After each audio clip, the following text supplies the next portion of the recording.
The Deep Space Monitoring Station at Mauna Kea sat silent under the stars, its massive array of radio telescopes scanning the cosmos as they had done for decades. Dr. Sarah Chen stared at her data feeds, suppressing a yawn as she completed another routine night shift. 20 years of searching for extraterrestrial intelligence had yielded nothing but false positives and unexplained phenomena. Tonight would change everything. The first anomaly appeared at 2:47 a.m. Hawaiian time. A burst of gravitational waves unlike anything ever recorded rippled across their sensors. Sarah's fingers flew across her keyboard, redirecting additional arrays to focus on the source. Within minutes, more data poured in. Quantum fluctuations that defied known physics, radiation patterns that couldn't be natural. "Dr. Rodriguez," she called out, her voice echoing through the facility. "You need to see this." The station's director hurried over, coffee cup still in hand. Dr. Elena Rodriguez had spent her entire career searching for signs of alien life. One look at the readings made her set down her cup with trembling hands. "My God," she whispered. "It's not random noise. There's a pattern." The signal grew stronger, and with it came data. Massive amounts of it, encrypted in ways that should have been impossible to detect with Earth's current technology. But the encryption was dissolving itself, almost as if it wanted to be read. As the computers processed the flood of information, a message began to form. "To the inhabitants of Sol 3, Earth, I am Science Director Vextol of the Kraxan Empire's Research Division. By sending this warning, I commit high treason against Emperor Zarkax, but I cannot remain silent. Your world has been marked for conquest." Sarah felt her blood run cold as she continued reading. The Kraxan Empire had spent centuries expanding across the galaxy, subjugating or destroying any civilization they encountered. Earth had been identified as their next target, a primitive world that would fall easily to their superior technology. But Vextol was different. Through years of studying Earth's transmissions, he had seen something his empire had forgotten. The power of innovation, of adapting and overcoming challenges. He had watched as humans went from first flight to space exploration in less than a century, developed new technologies at an unprecedented rate, and consistently surpassed their own limitations. The message continued, carrying with it terabytes of technical data, specifications of Kraxan warships, their tactical protocols, weapons systems, and most importantly, their weaknesses. "You have 6 months before the invasion fleet arrives," Vextol's message concluded. "They expect to find a primitive species capable only of token resistance. Your only advantage is their arrogance. Use it well." Within hours, the facility was swarming with military personnel and government officials. Sarah found herself explaining the data to grim-faced generals and intelligence officers, her voice growing hoarse as she detailed the threat heading toward Earth. "Their technology is centuries ahead of ours," she explained, pulling up holographic projections of Kraxan warships. "But they've grown complacent. They haven't faced real resistance in generations. And thanks to Vextol, we know exactly how their ships work." Dr. Rodriguez stepped forward, her usual academic reserve replaced by fierce determination. "We've spent decades preparing for first contact, hoping to find friends among the stars. Instead, we've found enemies. But they've made a crucial mistake. They've given us time to prepare. And they've underestimated humanity's greatest strength, our ability to adapt." As the first rays of dawn broke over the Hawaiian mountains, emergency protocols were being activated worldwide. Governments began mobilizing, industries shifted to war production, and the greatest minds on Earth turned their attention to a single goal: survival. The Kraxan Empire expected to find an easy conquest. Instead, they would learn why humanity had survived every challenge it had ever faced. The coming months would test the limits of human ingenuity and determination, but Earth would not fall easily. The message had given them a chance. Now they had to make the most of it. In orbit, satellites picked up the first gravitational distortions indicating faster-than-light travel. Somewhere out there, the Kraxan fleet was already moving. The clock was ticking, and humanity's greatest challenge was about to begin. The United Nations General Assembly Hall had never been so quiet. On the massive screens above, Dr. Sarah Chen's presentation showed the devastating power of Kraxan weapons technology. The silence that followed wasn't from fear. It was the calm before the storm of human determination. General Maria Santos of Brazil stood at the podium, her weathered face reflecting decades of military experience. For the first time in human history, we face an enemy that makes our old rivalries meaningless. The Kraxan Empire expects us to fragment, to fight among ourselves. Instead, we will show them humanity's true strength, our ability to unite in the face of extinction. The response was unprecedented. China offered its manufacturing capacity, while Russian aerospace engineers began collaborating with NASA. European quantum computing experts worked alongside Indian programmers to decrypt more of Vextel's data. The borders that had divided humanity for centuries began dissolving in the face of a common threat. In the Nevada desert, a new facility emerged in weeks. The Global Defense Initiative headquarters became the nerve center of humanity's resistance. Dr. Chen found herself working alongside Dr. Yuki Tanaka, a brilliant Japanese physicist who had theorized the possibility of quantum shields years before. Their energy weapons rely on precise quantum frequencies, Yuki explained, pointing to the Kraxan specifications. If we can develop a way to disrupt those frequencies, she didn't need to finish the thought. Sarah was already pulling up simulation models. Across the globe, similar breakthroughs were happening. African rare earth mining operations went into overdrive, providing materials for new weapons systems. South American shipyards began constructing vessels designed to house experimental defense technologies. Australian outback facilities became testing grounds for reverse-engineered alien tech. But the most surprising development came from an unexpected source. Dr. Ahmed Hassan, a climatologist from Egypt, made the connection that would change everything. "Look at their ship designs," he said during a global conference call. "They're built for space combat, but they've never had to account for atmospheric variables. Earth's weather patterns could be our greatest weapon." The idea sparked a new direction in Earth's defense strategy. Weather monitoring stations were repurposed into tactical centers. The same technology used to predict hurricanes could be used to create atmospheric conditions that would disadvantage Kraxan ships. 4 months into their preparation, humanity achieved its first major breakthrough. In a secure facility beneath the Swiss Alps, a prototype quantum disruption field successfully deflected a beam of energy matching Kraxan weapon specifications. Dr. Tanaka's theories had proven correct. Earth's defenders would have shields. But General Santos knew better than to rely on defensive technology alone. The Kraxan expect a primitive response, conventional weapons, and desperate tactics. "We need to think beyond traditional warfare." Her words inspired a new wave of innovation. Civilian industries transformed overnight.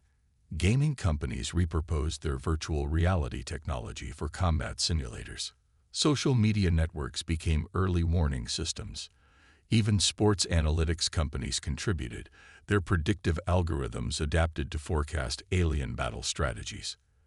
The Global Defense Initiative's underground command center buzzed with activity as the deadline approached. Monitors tracked the construction of defense platforms in orbit, while others showed the progress of underground civilian shelters. Humanity was preparing for both space combat and a ground invasion. Dr. Chen stood before a holographic display of the solar system, watching the estimated position of the approaching Kraxan fleet. "They think they're hunting prey," she said to no one in particular. "They don't realize they're about to face predators." General Santos joined her, studying the display. "5 months ago, we were fighting over borders and resources. Now look at us, united, stronger than ever. Even if we lose this war, we've already proven Vextel right about humanity's potential." "We're not going to lose," Sarah replied, her voice firm. "The Kraxans' greatest weakness isn't in their technology. It's in their inability to imagine that a primitive species could surprise them. Every simulation they've run, every strategy they've planned, is based on fighting a civilization that thinks like them. In orbit, the first line of defense satellites took position. On the ground, quantum shield generators hummed to life. In bunkers and command centers around the world, humanity's defenders stood ready. They had one advantage the Kraxan couldn't comprehend: the desperate creativity of a species fighting for survival. As the final weeks of preparation ticked away, Earth's united forces received word that the first Kraxan scout ships had entered the solar system. The time for preparation was ending.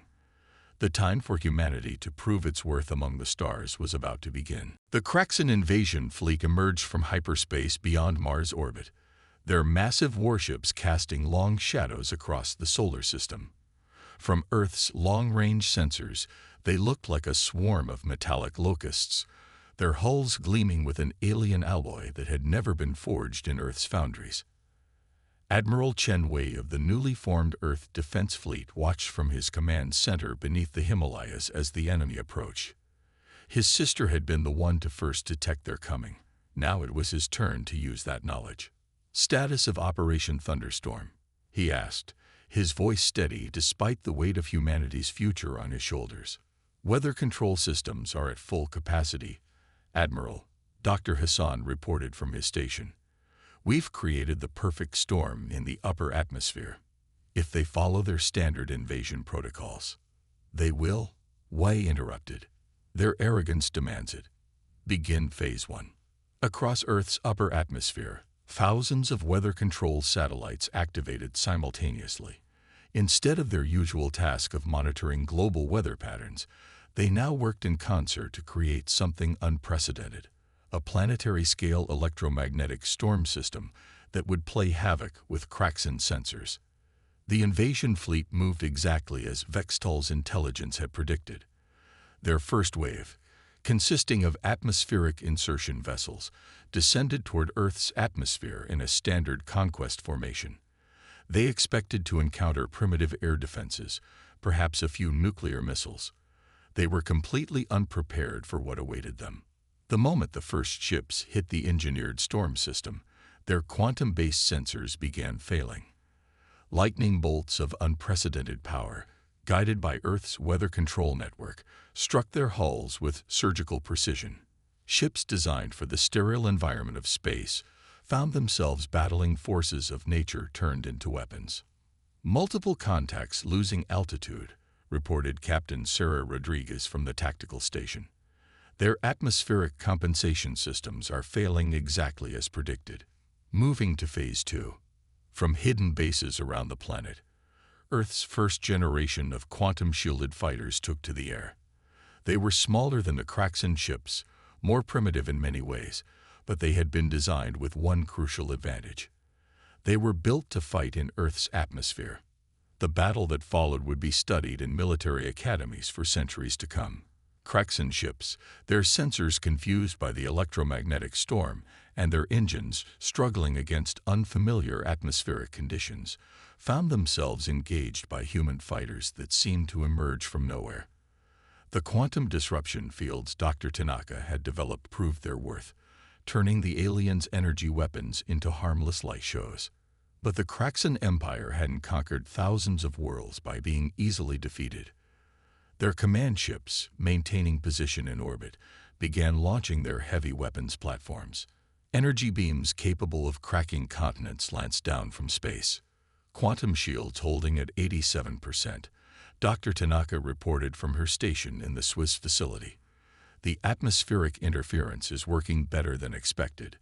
Their targeting systems can't compensate for our weather patterns." The battle raged across the sky, a desperate dance of human ingenuity against alien power. Earth's defenders had trained for this moment in virtual reality simulators for months, learning to use their planet's gravity, weather, and atmosphere as weapons. The Kraxan, for all their advanced technology, found themselves fighting an enemy that turned their own environment against them. Admiral Wei watched as the first wave of alien ships began to retreat, their formations broken, their confidence shattered. But he didn't allow himself to celebrate. This was only the beginning. "Status of the orbital fleet," he demanded. The Kraxan main fleet is preparing to move into low orbit, Captain Rodriguez reported. They're repositioning for a full orbital bombardment, exactly as expected. Weed nodded grimly. The aliens were following their standard protocol for dealing with unexpectedly resistant planets. If the initial invasion failed, they would simply destroy Earth's ability to support life from orbit. But humanity had prepared for this too. Launch the orbital defense platforms, he ordered. Activate Project Reflection. Around the planet, hidden installations rumbled to life. What the Kraxan sensors had identified as primitive communication satellites suddenly revealed their true nature. A network of quantum mirror platforms designed to catch energy weapons fire and redirect it back at its source. The orbital battle had raged for 72 hours without pause. Earth's quantum mirror platforms had proven devastatingly effective, turning the Kraxan's own energy weapons against them. But the alien empire hadn't survived for millennia by being predictable.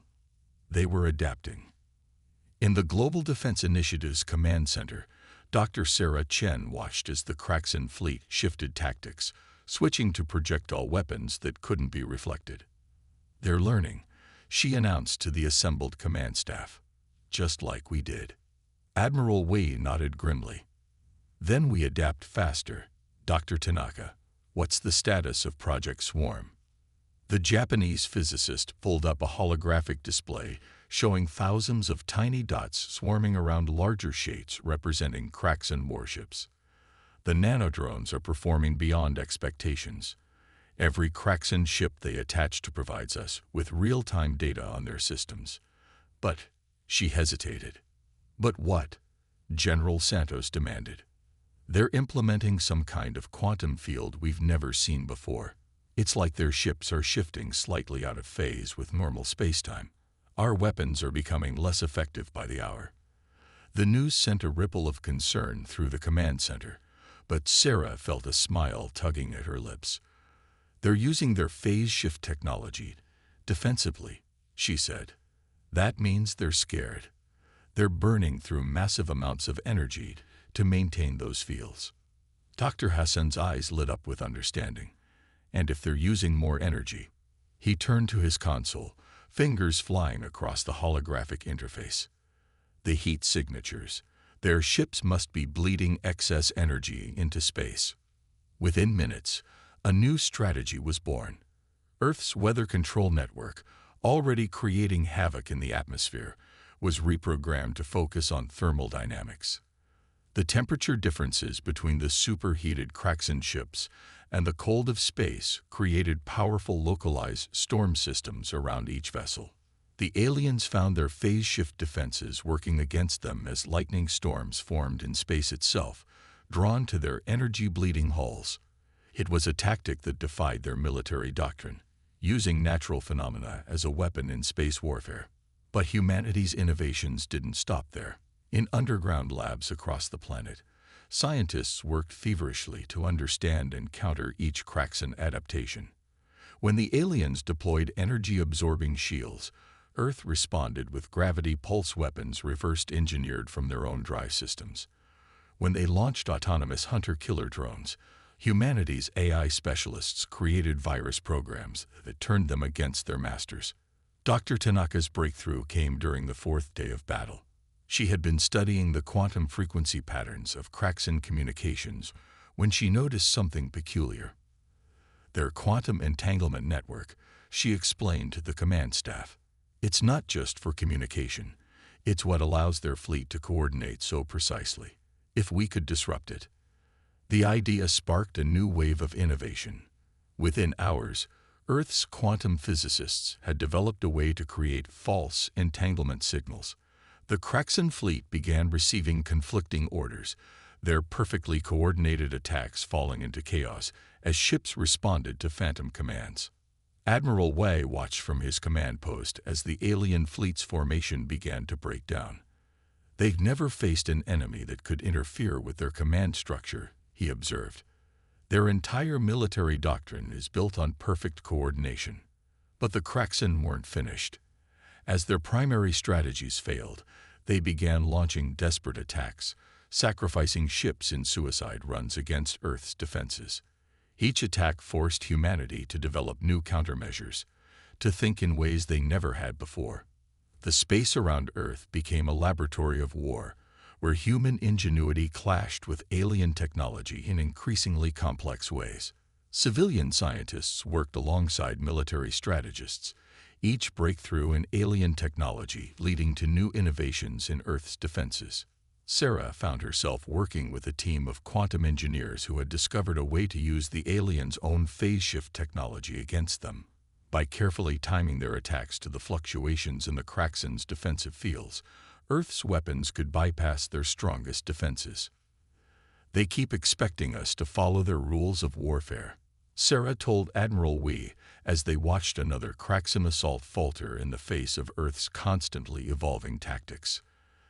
"They can't understand why we keep changing strategies, why we refuse to fight the way they think we should." "That's because they've forgotten something fundamental about survival," Wei replied, watching as another swarm of nanodrones attached themselves to a Kraxen dreadnought, beginning the process of transmitting its tactical data back to Earth's defenders.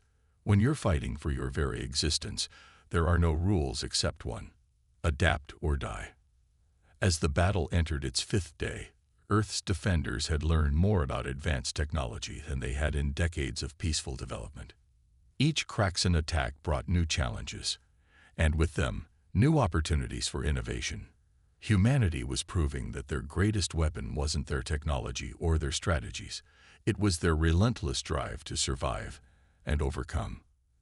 After a week of continuous battle, the space around Earth had become a graveyard of broken ships and shattered dreams of empire. The Kraxen fleet, once proud and unstoppable, now fought with the desperate fury of predators that found themselves becoming prey. But it was their final gambit that would force humanity to prove just how far they had come.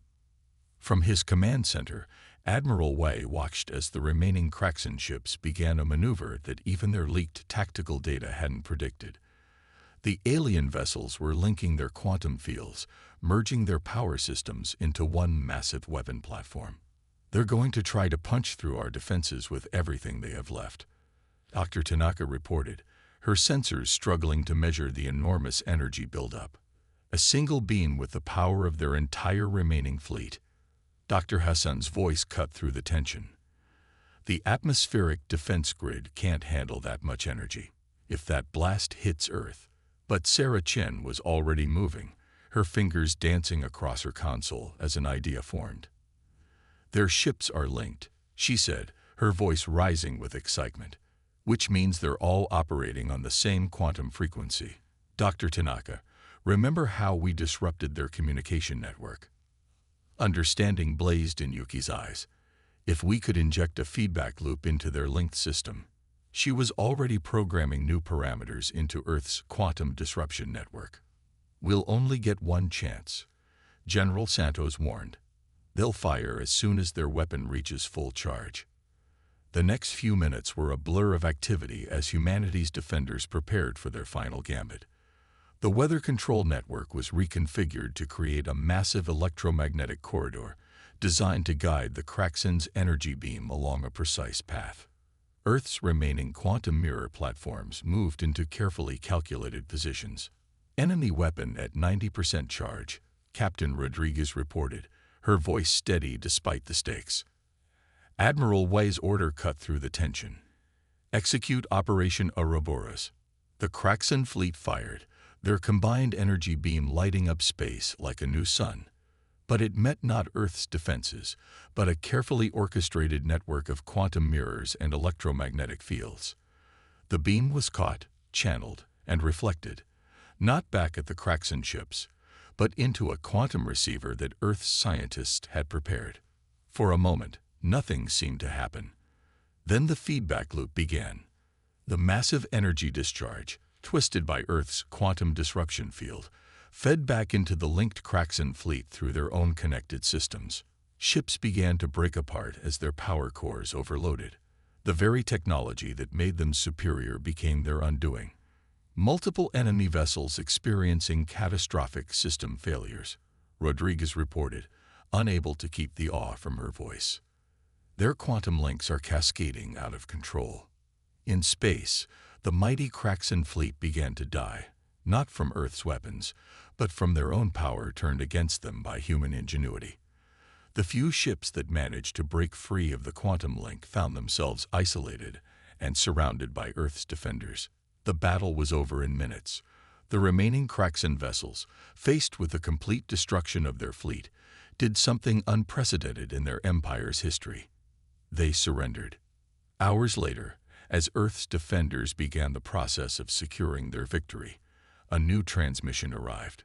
It came on the same quantum frequency as Vextol's original warning, but this time it carried a different message. To the defenders of Earth, the message began, "I am watching the impossible. The Kraxan fleet lies broken, defeated not by superior technology or overwhelming force, but by the very qualities I hoped you would display. You have proven that adaptation and innovation are stronger than raw power. The galaxy is changing, and you have struck the first blow." In the aftermath of the battle, Earth's position in the galaxy changed dramatically. The defeat of the Kraxan fleet sent shockwaves through their empire. Other subjugated species, inspired by humanity's victory, began to resist. The empire that had stood for millennia began to crumble.